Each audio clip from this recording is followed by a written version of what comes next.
part of my mission really is to develop technology that is in service of humanity, not the other way around. Technology makes a wonderful tool, but a terrible master. I became interested in science and technology to improve human function. The current step that I'm making, though, is expanding beyond the devices themselves, the exoskeletal robot, the human brain, the human operating system. Now that's really the technology that needs to be advanced. To describe myself more in the vein of what Douglas Rushkoff calls Team Human.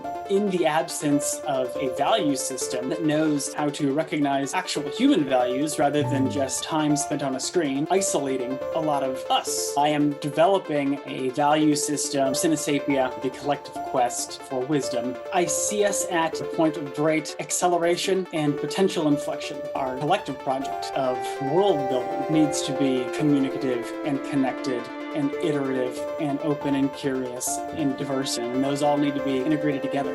I'm thinking in an Italian word. Go ahead, delight us with the Italian, trust me. All the ladies will love it. Yeah.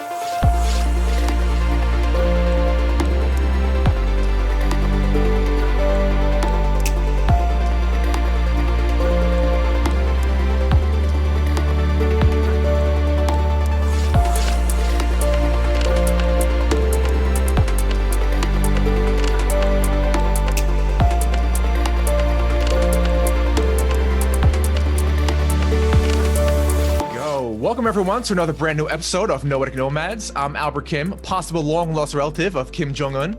And with me today is a man who's so smart and good-looking that I'm pretty damn close to switching sides. He's a post-doctoral fellow at the BioRobotics Institute of Scuola Superiore Sant'Anna. That's in Italy, if you couldn't tell. Where as a neurorehabilitation engineer and researcher, he's working to transform the human condition using a variety of ultra-high-tech modalities, including wearable robotics, tactile feedback, neuromodulation, and even brain-machine interfacing. Shout out to Elon Musk. But besides working on the hardware to upgrade us physically, he's also endeavoring to elevate us spiritually with a nascent cultural OS named Synesapia, which aims at using its core principles to facilitate humanity's ongoing quest for embodied knowledge, which we call wisdom. Nomads, please help me in introducing a connected human being seeking the truth and beauty in all things, a Superman who's come to empower us mere mortals to be supermen, superwomen, and super non-binaries alike. Donning his cape, he goes by Synesapian, but as one of us, he's known as the one and only Zach McKinney. Thank you so much for coming on today, Zach. My pleasure, Albert. Thank you for that colorful introduction. I'll say it is the most energetic, the most generous, and the most delightfully absurd that I've received. Thank you so much. Yeah. I definitely aim for all of those characteristics. I could have been much more absurd, but I held back for today, knowing your background. Yeah.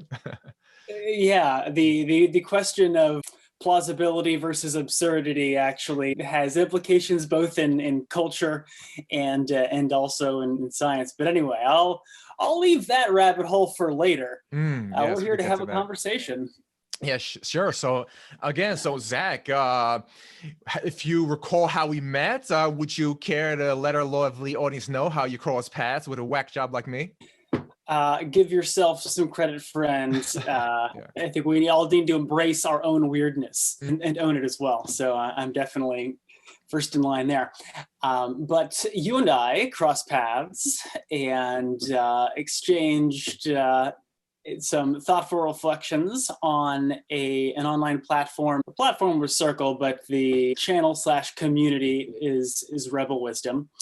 And it's just one of several that I've become interested in of late in the space of collective sense making and exploring to and awakening to the extent to which our current understanding and our sense making institutions and our media are proving to be increasingly limited in the picture they're giving us and our ability to create a common picture and navigate that space as a collective, as a society. So that's the space that Rebel Wisdom explores. You and I exchanged some interesting remarks on their online platform, and I think we've definitely mixed it up in some of the live sessions as well. So I'm here because I'm interested in Noetic Nomads and what sort of medium that is evolving to be, and sort of how you see it as complementary to your journey. Yeah, thank you that you expressed your interest in Noetic Nomads. I'm hoping one day that, I'm not quite at Rebel Wisdom's numbers. I believe they have something around 220,000 subscribers. I have, I think, around 40 something. So I'm not quite there yet.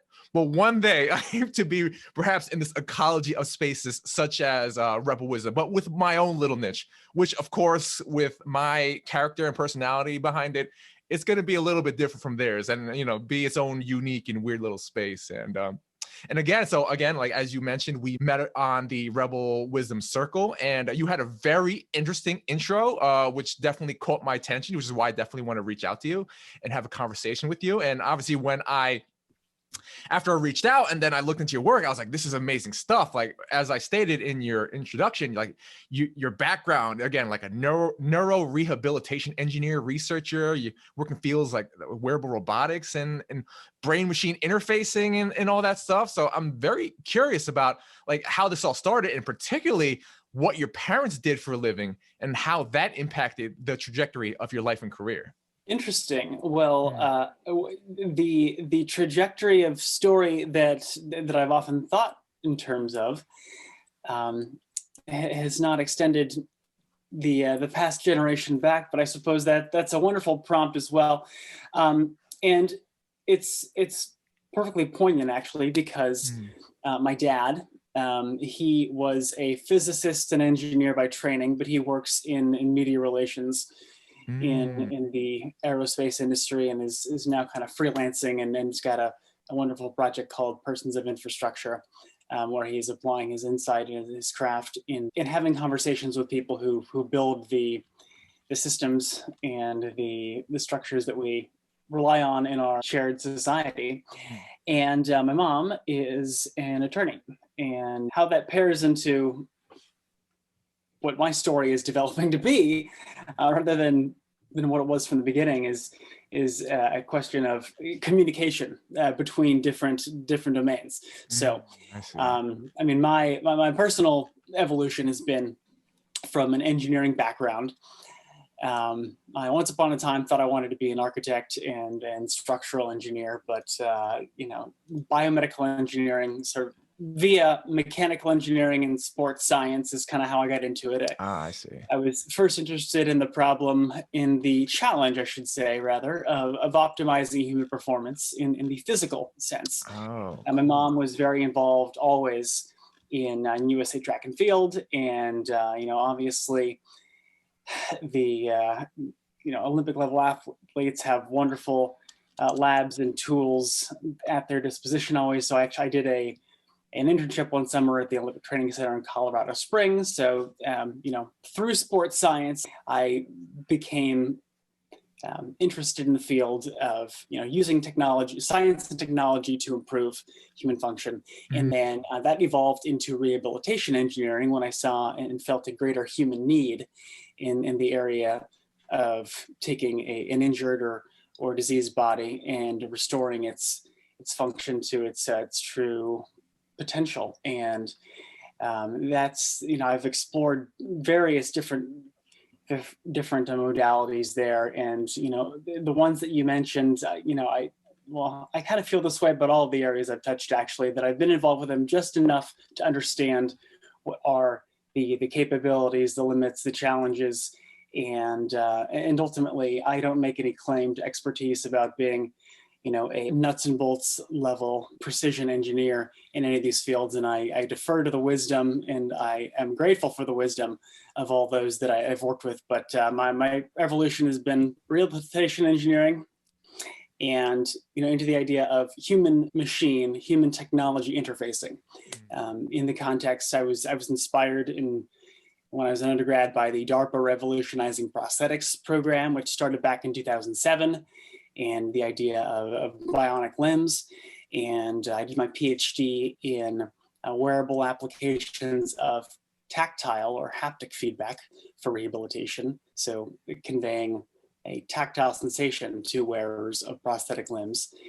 And my latest evolution, well, I work in wearable robotics now in my lab, and the current step that I'm making, though, is expanding beyond the devices themselves, beyond the physical. There's an informatic sort of tissue level interaction between technology and humanity, and then there is the physical, the exoskeletal robot.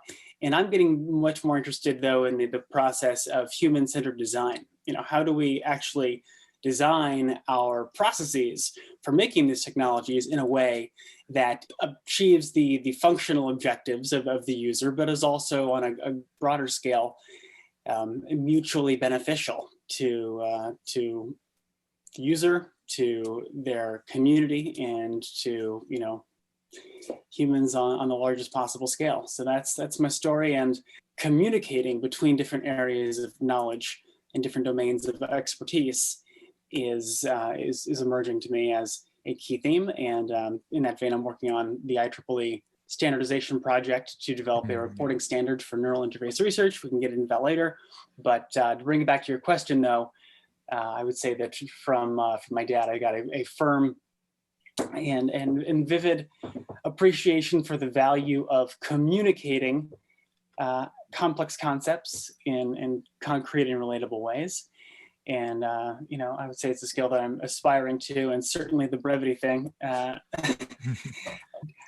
is a work in progress. And then in terms of the legal tie-in, I'm just realizing how all levels of society, from scientific, so by levels, I mean domains. So, scientific research domains, commercial domains, clinical and regulatory domains, end users, medical payers, clinicians, and, even the public agencies that fund our research. These are all different stakeholders in this map, and scientific communication and regulatory mechanisms, so law, are common threads that kind of create a shared infrastructure and incentive framework by which things work together. So I'm traversing all these lines kind of in parallel and trying to weave the threads together.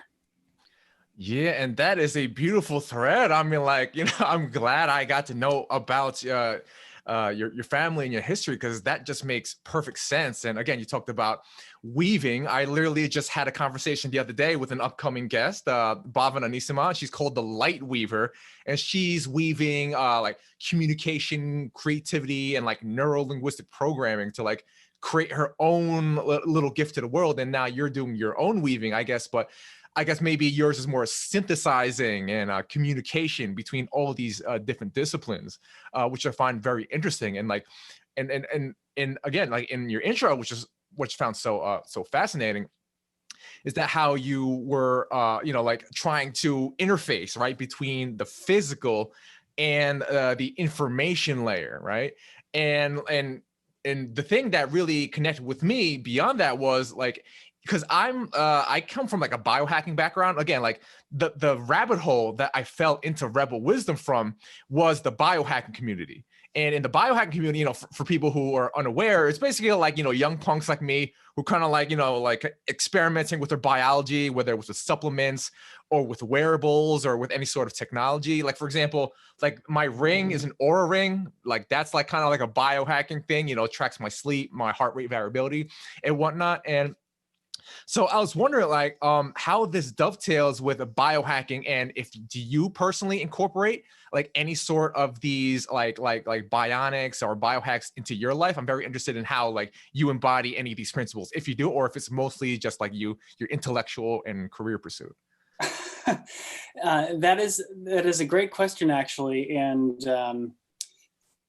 perhaps presents something of a paradox, because while I am a firm believer in scientific processes and the power of data to improve our collective healthcare, I see it as only a complement and part of a comprehensive approach to well-being. And I certainly embody that in my life in the regard that I don't actually use very purposefully any sort of data tracking device. I have a little point keeping system that I've been implementing lately, to align how I spend my attention and my time with my intention. But I don't wear a heart rate variability monitor or a step counter, or a sleep tracker is one that I've been interested in, as additional data to use as a point of reference. But I guess my philosophy of it with my own life is to try, and lately is to develop a greater sense of orientation to my experience and objective points in terms of how I feel the most healthy. And also I spend a lot of time looking at the scientific literature, drawing a best picture, best guess of what are healthy practices. But at the level of granularity of actually tracking my own data, I haven't yet found a particular value for it. Which is not to say that I think that these are wonderful tools, and no, I don't use a tracker myself. So perhaps like I would say maybe it's like you're just going more intuitively by now, like just go with how you feel. I did not mean to make it sound like listening to my body and eating whatever I want based on what my biology is telling me is what I do. As I said, I definitely am very keen on knowing, what's what in the latest and greatest and most comprehensive interpretations of the science.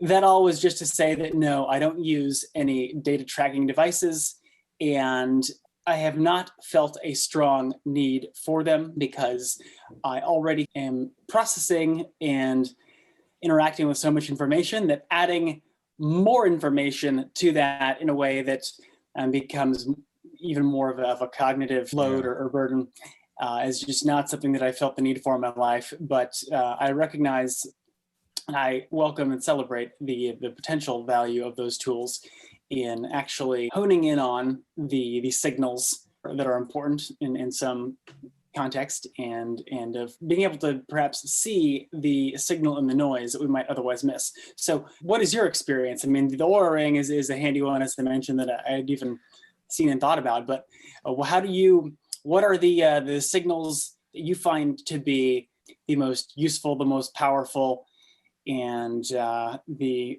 most valuable for you in your biohacking practice? Oh yeah, I mean, I actually just this Thanksgiving was a wonderful test case because I know, I have a huge meal. Whenever I notice I have a huge meal, right?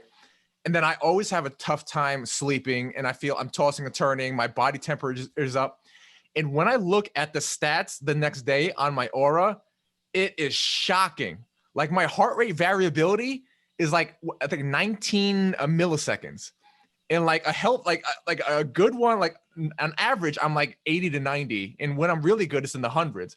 It's 19. It's like that, like all-time low. My body temperature is like over a full degree higher than normal. My heart rate is about 20 beats higher during my sleep. So it is insane, the kind of huge difference that you see from the numbers. And then what happens is the numbers don't always match up to how you feel, or at least how you think you feel. But over time, you notice like the patterns and the correlation. You're like, okay, maybe I don't feel it now, but okay, the next day I'm like, okay, now I'm starting to feel it. My numbers, and also another thing is I do fast. Like for example, the day, I ate like 8,000 calories on Thanksgiving. And then the next day I fasted. I did nothing. I drank a little sip of water, and that was it. And what happens the day that I fast, my heart rate variability jumps up 70 points. I have my highest sleep score in like 3 weeks. And like you can see like, okay, I'm not doing this for no reason. Like, oh, when I fast, this is what happens. When I eat junk, this is what happens. I could be in bed for 8 hours in a day, but it turned out this night I was tossing and turning for like 2.5 hours, which is why I feel terrible. So this is why like and of course like there is a danger, I believe, like whenever we add more as you stated, data and any of these tools, sometimes we could get so fixated on them, and then we start to become like almost disembodied and start like just looking at the numbers instead of actually being like, okay, how do I actually feel? Does this actually match up? Like what is the pattern? Not just now, but over time. So that is one of those things. And like before, like I go through these stages. Like I would like, for example, I used to track like for like a period of like 3 months, 4 months, I tracked my blood glucose every day. I would stab my finger like every single day just to get like a baseline, and I did it every day. And it gets exhausting, but it's not one of those things that like I necessarily have to do all the time. It's like I just get a baseline to understand, okay, when I eat this donut, this is what happens to me. When I don't get enough sleep, this is what happens to me. So it's kind of like I do a baseline, I figure it out. And then I'm like, okay, now I know enough. Now I know enough of a pattern to be like, okay, in the future, I should try to do this and not do that. So that's my personal experience with the biohacking tools. Yeah. Wonderful. Well, I think that there are some interesting and powerful ideas there. The one, in fact, that I also came into contact with last week when having a conversation with some colleagues regarding brain-machine interfaces is that these technologies that quantify certain aspects of our experience or our behavior, of our biology, they give us tools with which to recognize connections between our choices and our behaviors and our, I guess, just physiological inputs and outputs, and then how we feel and how we physically manifest, I guess, both in the physiological sense and then also in the behavioral sense. Yeah, I mean the blood glucose monitoring. I was doing a little bit of that for a little while back when I was delving into keto and fasting, and so I mean I've been probing these dimensions of wellness as well, and ever interested in the way that all of these different variables are connected. So both the power. There's a power to the subjectivity that enables us to quantify and to track and to filter signal from noise. But then in measuring only certain things, our attention tends to gravitate towards those things that we're measuring. Yeah. And so finding that balance to me is what's fascinating. What's been your experience in how you decide which channels, which modalities, which sensors to pay attention to?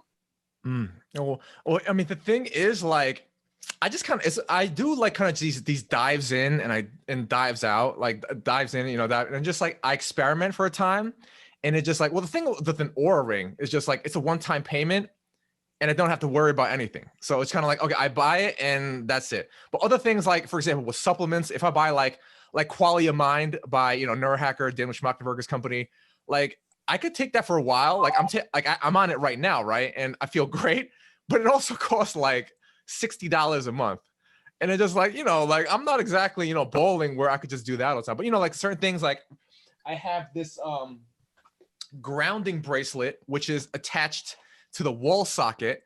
And it's like giving me, it's grounding me. And by I forgot exactly how, yeah. So, and it just like, it's like I'm connecting to the electromagnetic field, the frequency of the earth, and I wear this all the time, and it's just like I just kind of experiment. It's just kind of like a natural process, because like I'm like I for a long time I listened to, and I still listen to like Bulletproof Radio with Dave Asprey and Ben Greenfield show, a lot of these biohacking shows, and I just kind of like I've been exposed to hundreds and hundreds and hundreds of these different technologies, modalities, so I just like dive in when I feel like, okay, I've pounded it enough it's been pounded into my brain enough where it seems like something I should do, but I'm not like hardcore like that. In fact, I'm way more like, even though you say that you don't really do too much of it at this time, like I'm much more closer to where you are, where I'm just like, selectively do it once in a while, rather than like being like some hardcore, like Ben Greenfield kind of type.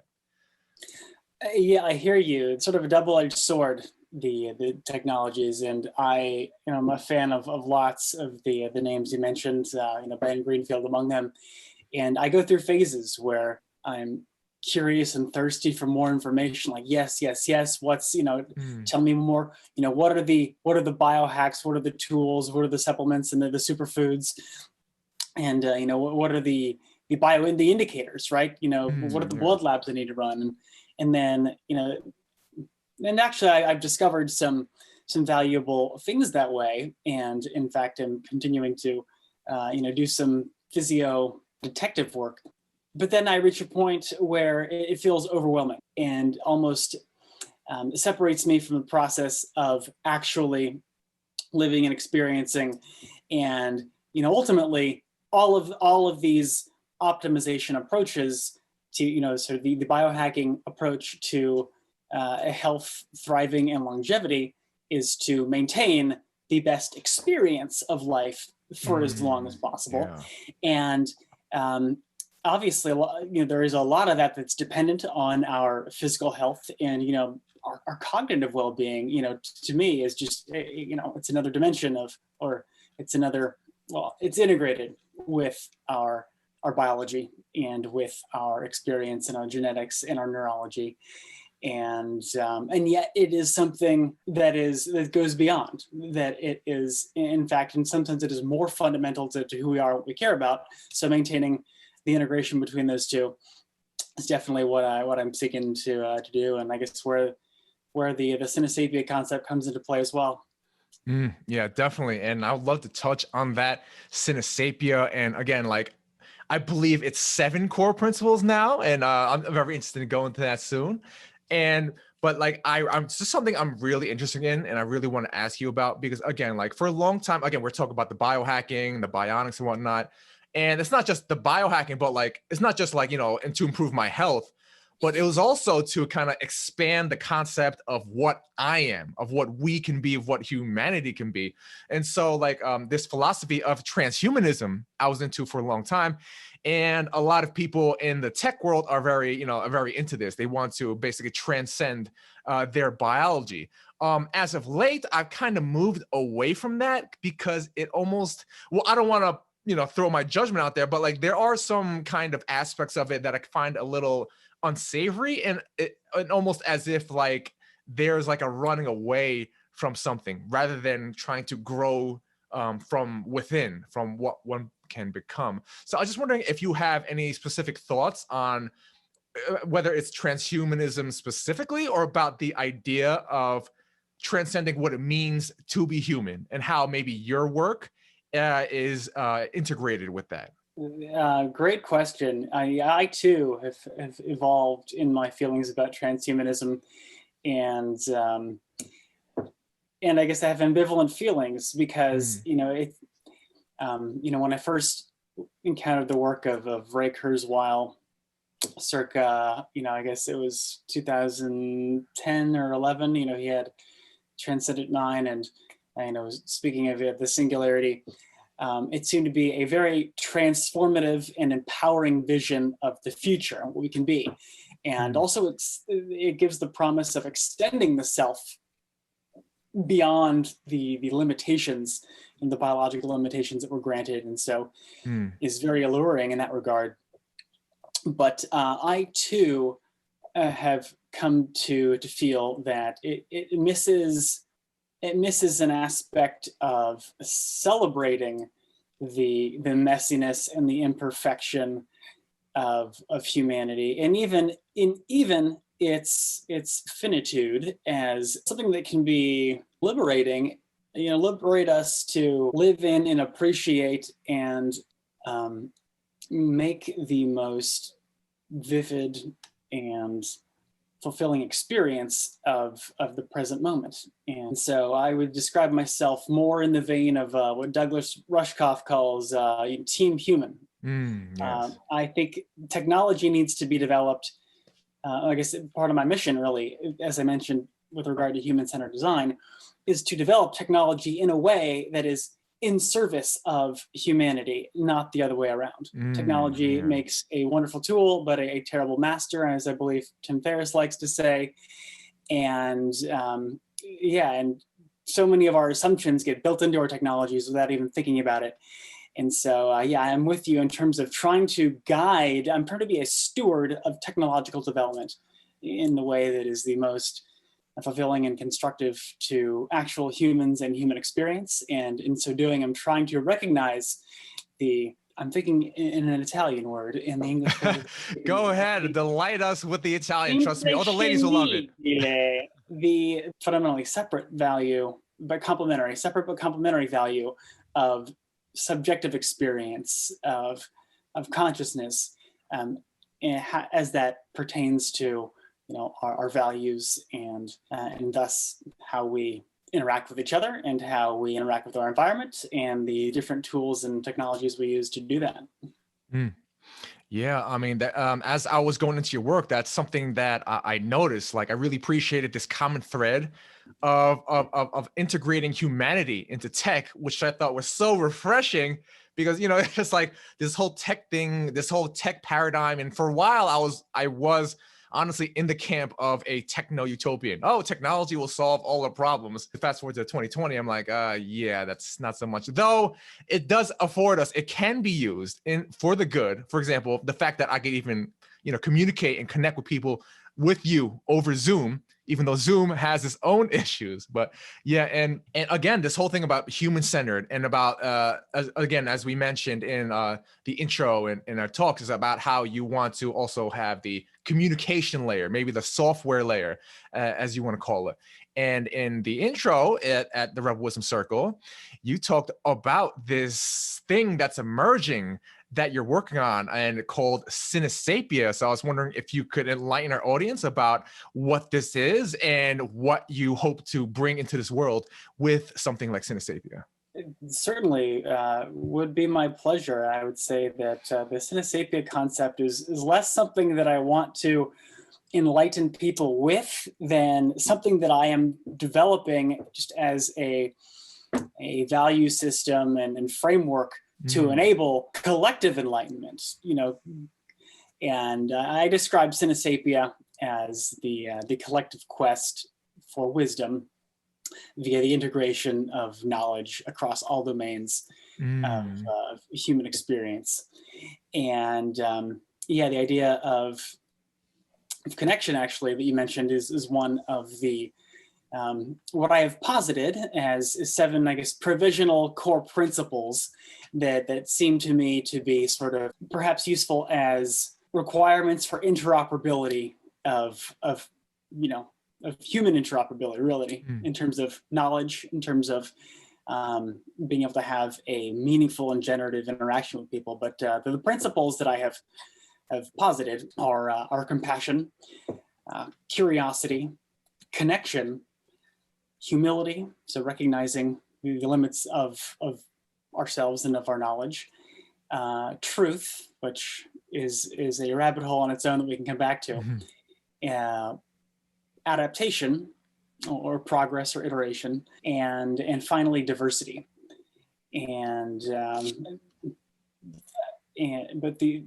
So those concepts are intended to be sort of sufficient to enable a continually evolving and improving experience of the world and a more fruitful and shared well-being amongst us humans. But it's not intended to be a hierarchical framework.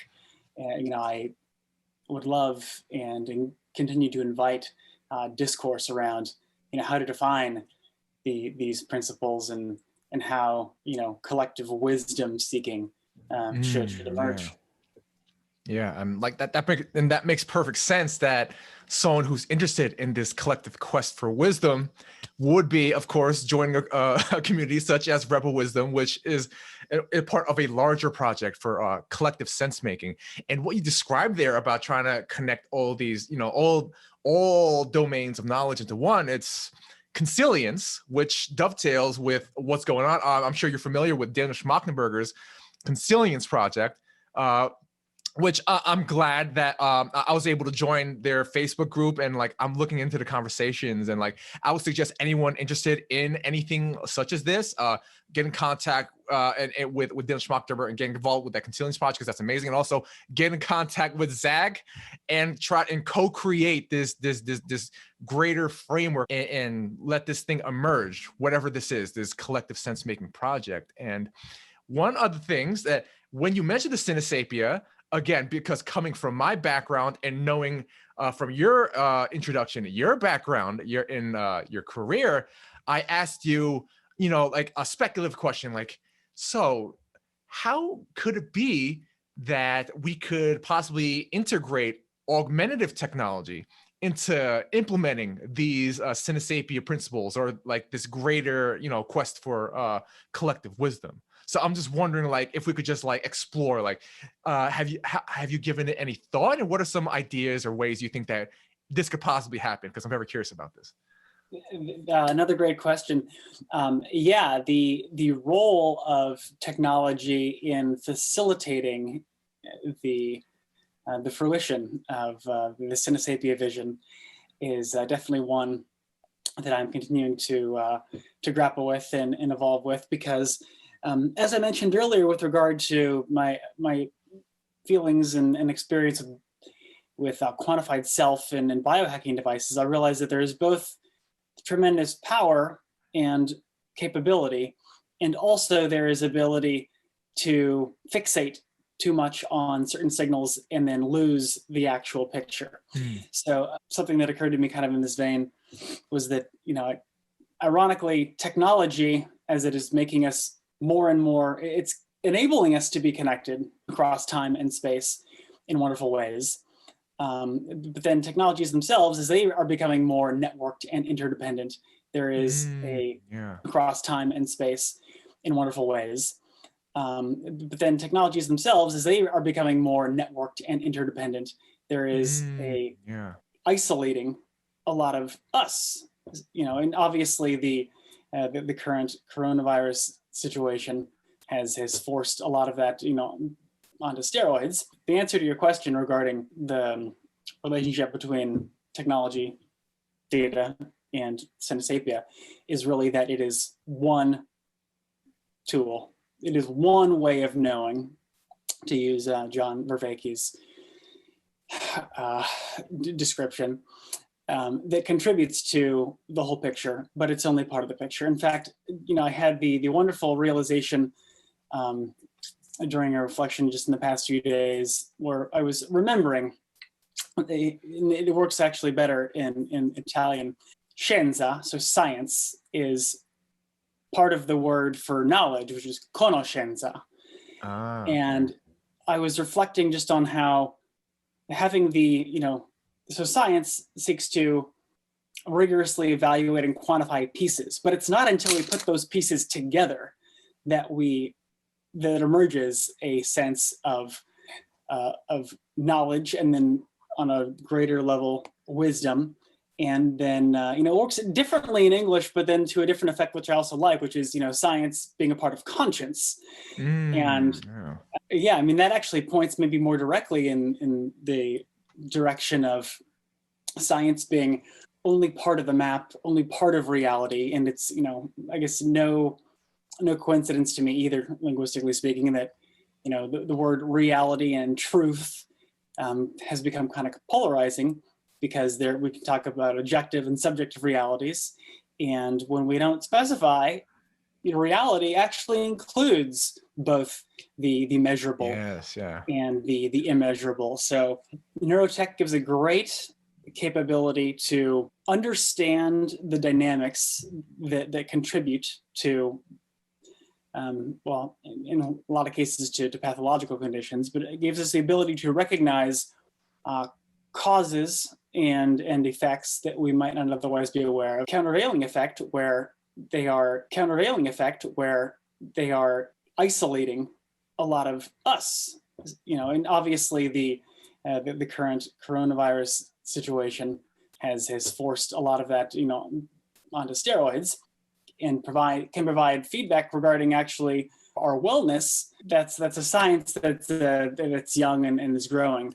So I'll leave that aside. It's a point to navigate with respect to our wellness, and it can give us a tool to develop a better awareness with ourselves, if you want to talk about it in neurofeedback technologies. But ultimately, if it is fixated on with singularity and not comprehensively including the actual lived elements, then I think it loses its value. So it's a yin and it's a yang, and a symbiotic relationship that I'm seeking to promote.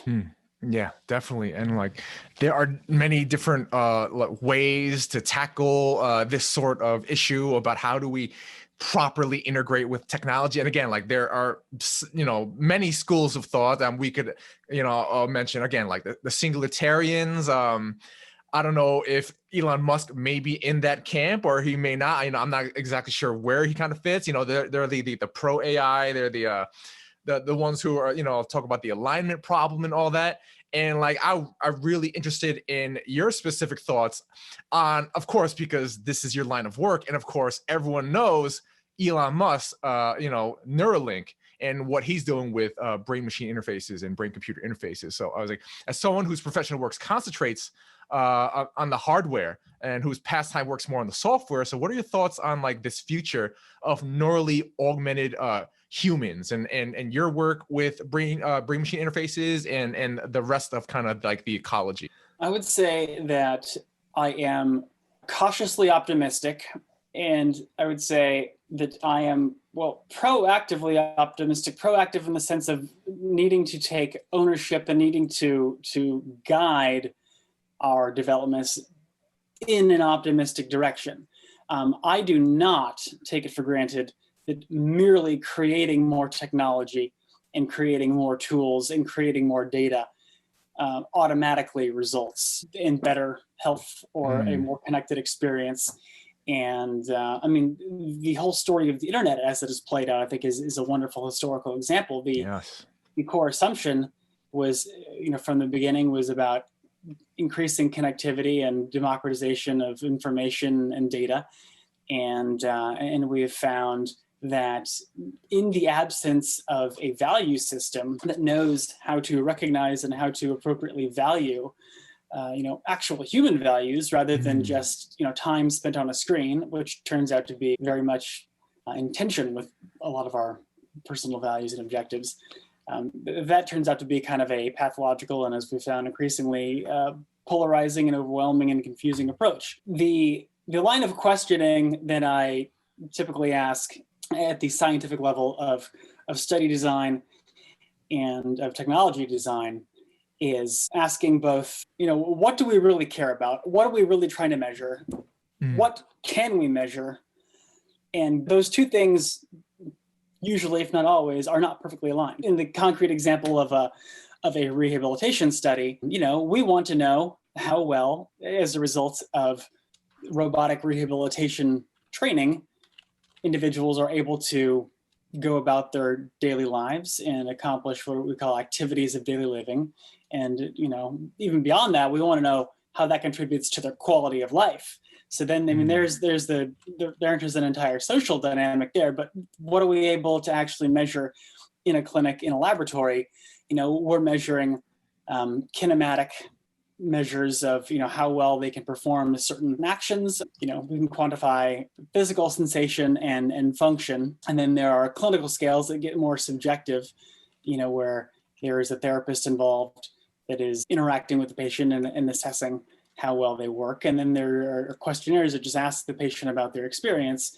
And, we use all of these different levels, but ultimately it's really the experience that counts. So in terms of designing a study to account for that, how you choose your outcome measures at each of those different levels is critically important. And then even the questions that you're asking with your studies in the first place is incredibly important. I mean, there's so much of a parallel that I've realized between the scientific process and the process of good communication, which we can get into. But then in terms of technology design, similar analysis applies.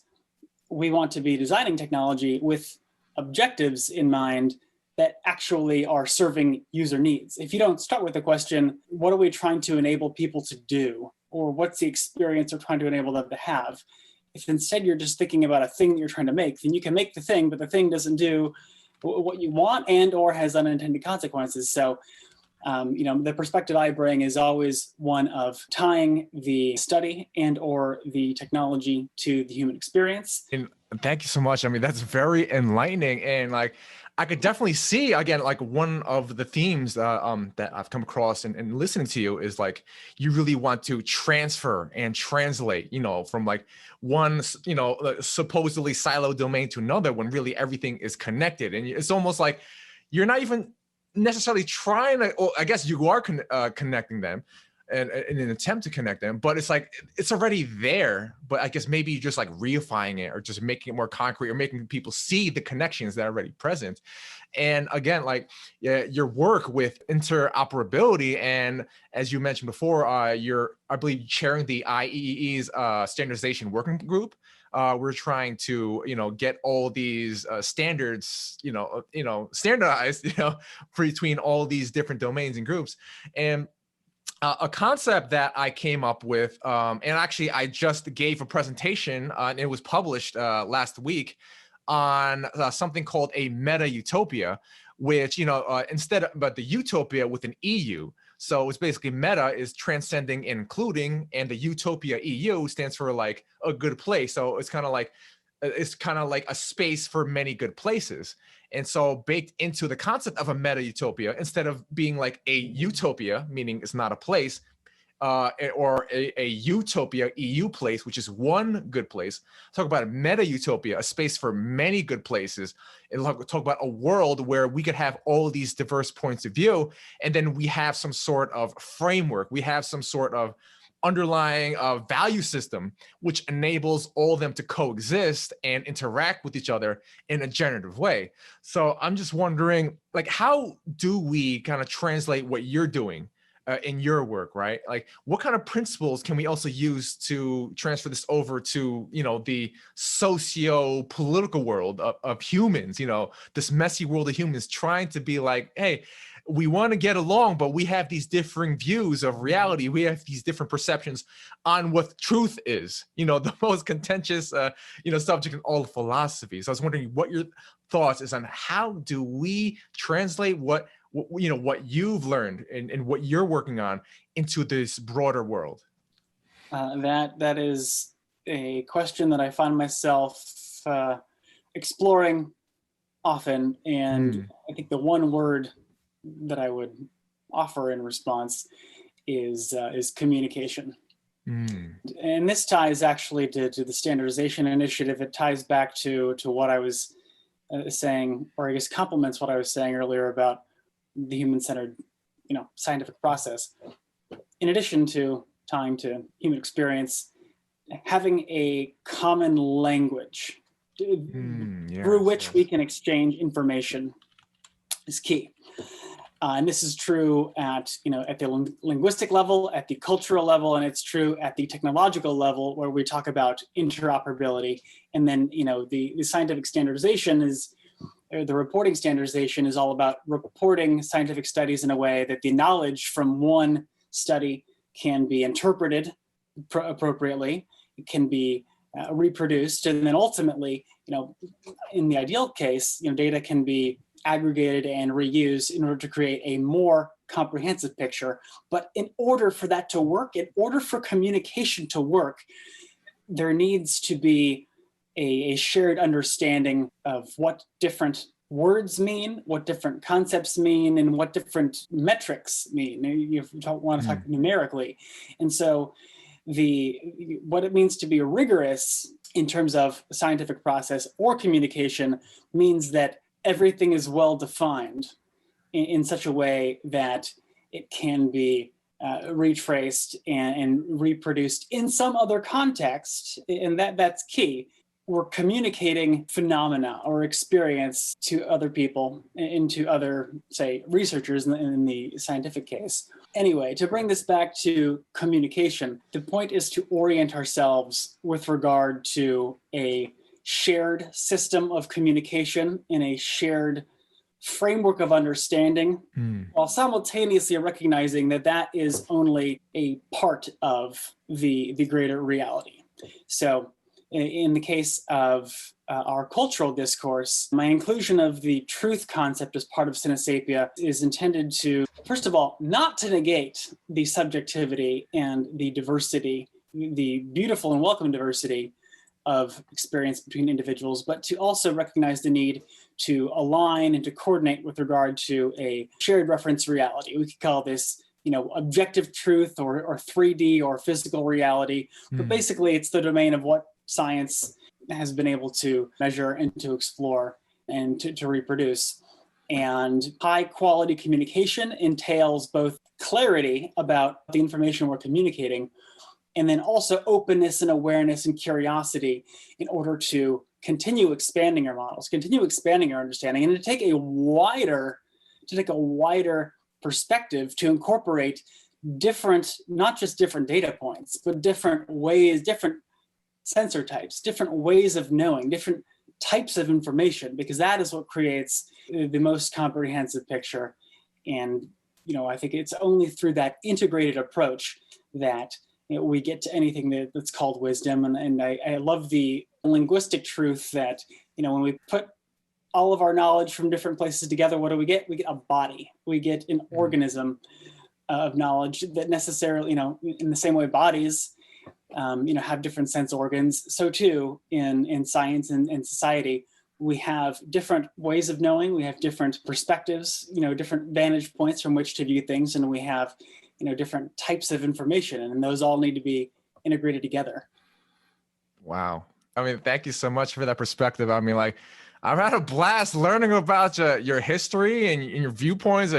Very, very interesting. And obviously you're in a very exciting field. I mean, I'm kind of tech geeky. I'm sure maybe a lot of people listening as well are also very interested in that. And not just the tech geeky side, but also the sense making side, the beautiful synthesis of those. So like, I was very curious. So are there any specific maybe schools of thought or thinkers who are great, of great inspiration to you, or that you get a lot of insight from? I'm very curious to hear, if you could share with our audience.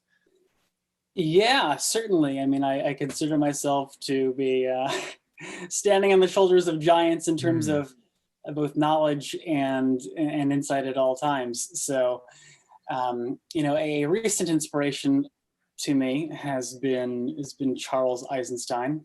Eisenstein, yeah. And I guess a complementary one that I referred to earlier, it was John Vervaeke, who refers to the 4 different sort of ways of knowing. There is the propositional, the perspectival, and the participatory, and procedural. I skipped over that one. The common threads, though, are that there are different levels at which we can evaluate and appreciate things to be true. And what Charles Eisenstein, I think, has done a wonderful job to illustrate and articulate is that there is a dimension of understanding of the world that gets represented in a lot of symbolic ways, some of them more constructive than others. But to take just an example of that's alive in the current moment is the idea of conspiracy theory. And that's an overloaded term and has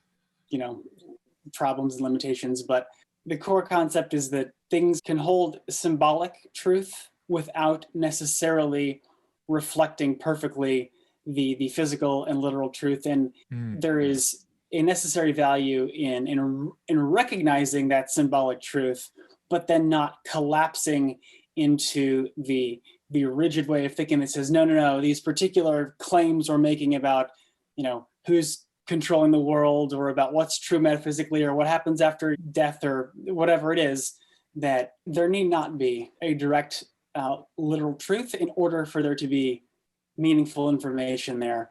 And that the fact that we share and maintain these tendencies and these types of stories is representative of the fact that our physical truth and reality seems to only capture one band, call it one sliver of our net experience. And it's an attempt at sense making, but one that is much less, it's not objective, it's not rigorous, but that doesn't mean that it's not valuable and that it's not a necessary part of the knowledge and understanding picture that we need to create if we want to align and to live together in a symbiotic way at scale. Yeah, definitely. Like talk about living symbiotically at scale. Like there's this metaphor. It's not even necessarily a metaphor. Like I literally see this next stage, this meta crisis, as like the growing pains of our becoming the human superorganism. It's like we're trying to get there, and it's just like, no, we keep pulling back. We don't want to do it yet. Like we're not aligned yet. We're just like I feel like something has to happen, or else like perhaps like I don't know what's going to happen in the future. We talked about all these things about the tech world and what kind of future it's creating, and like again, and then also the translation with how like with the meta utopia and how we could translate from the tech and the IEEE and those standardizations, this communication, this language, to this this meta utopian language for all these different groups to come together on a shared language and come to, you know, a coherent, you know, way of being. So I was wondering, speaking on this future, this maybe symbiotic or not so symbiotic future, where do you see us heading, both in terms of tech and your realm and the overall tech world, and the overall, you know, world, the messy world of humans? Where could we be heading, and where would you like to see us heading? I love the way you phrase that in terms of what's the course we're on and what is the possible course. In fact, well, as Eisenstein puts it, you know, what is the more beautiful world that our hearts know is possible. But I see us at a point of great acceleration and potential inflection. The pandemic situation has certainly accelerated a lot of the transformations in our technological systems, and, you know, particularly the acceleration of information technology and its use and incorporation and adoption throughout more and more aspects of our life. And you know, as I've understood, the tech sector is as alive and well as ever. And yet, on the other side of that, they talk about what's called the K-shaped recovery, where forward-thinking, you know, technologically advanced approaches and solutions that are solving the problems that are salient to us now are getting accelerated, but that a benefit is getting concentrated in certain domains and sectors at the expense of everybody else. So what I see is we're at a point of disalignment between our technological development and our human values. And I see us at a point of increasing awareness about that. And that is something that I really am trying to take a hold of and to facilitate with everything I'm doing with Synesapia, with, you know, with scientific reporting standards. I'm trying to give us a way to recognize that the technology has a wonderful potential to help humanity, and we should not by any means eschew it for that reason. We should not reject it. At the same time, we need to be vigilant in recognizing we need to recalibrate and realign, to use the word you highlighted earlier, design, and then also our application of technology in a way that fulfills our values. And so my mission is really to just create a system of communication whereby that process can happen, because it needs to be a process. Just like science is ongoing, you know, that's why they call it research.